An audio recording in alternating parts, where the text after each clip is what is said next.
Le syndicat a été formé à l'origine pour défendre le métier de publiciste.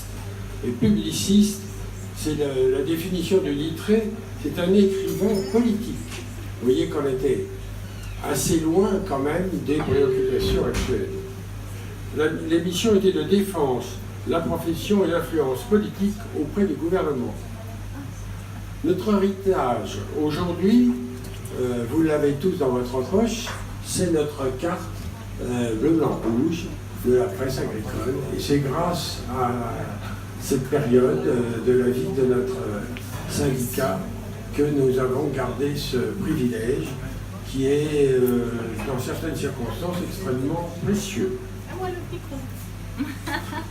Alors Pierre, dis-nous, donc tu as été président, j'ai été présidente, mais qui a été le premier président du CIRPA? Alors, le premier président, que j'ai très bien connu, s'appelait Prosper Logludic. Alors, c'était un médecin qui est devenu sénateur. Il a créé l'association l'APA, l'association de la presse agricole, pour défendre la représentativité de l'agriculture et de la presse agricole dans les instances politiques publiques. Il a également créé un fonds de retraite pour la profession. Alors Pierre, qu'est-ce qui a changé avec le siècle d'avant? Alors avant de répondre à ta question, je voudrais simplement dire qu'il y a eu un autre sénateur qui était président de 1933 à 1943. Et vous voyez que, disons, l'ambiance que nous connaissons actuellement ne devait pas être tout à fait la même, mais n'empêche que ce sont des gens à qui nous devons quand même beaucoup dans l'esprit de notre CIRPA.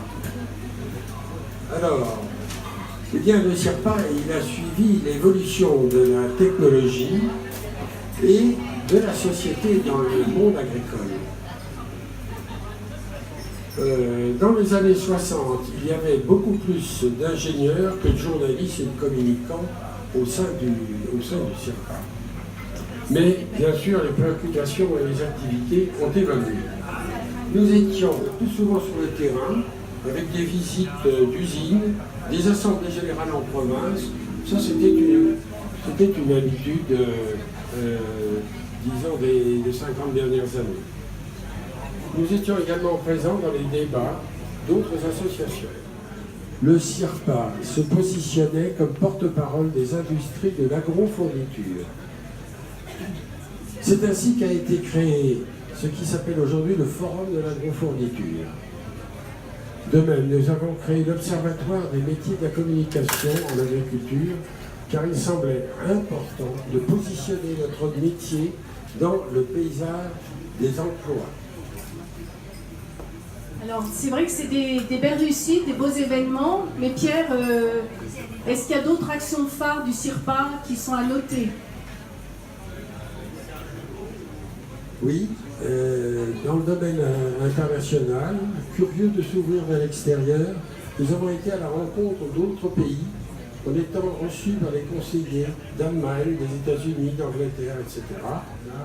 Nous avons créé le festival Agri-Cinéma, que l'on a dû, hélas, arrêter.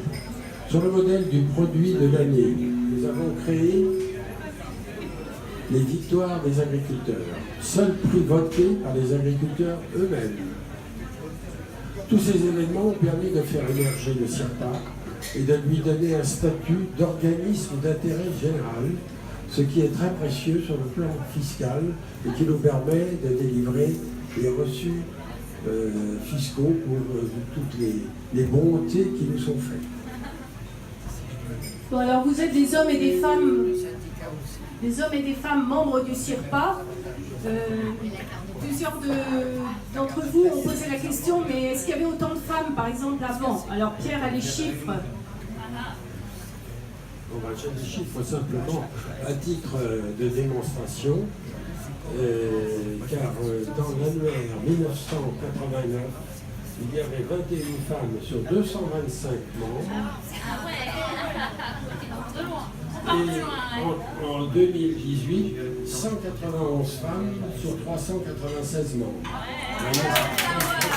Pardon, mesdames. Notre première présidente femme a été élue en 1996 et c'est toi. Alors, depuis d'autres ont suivi, puisque nous avons élu la 4e femme à la présidence ce soir. Voilà.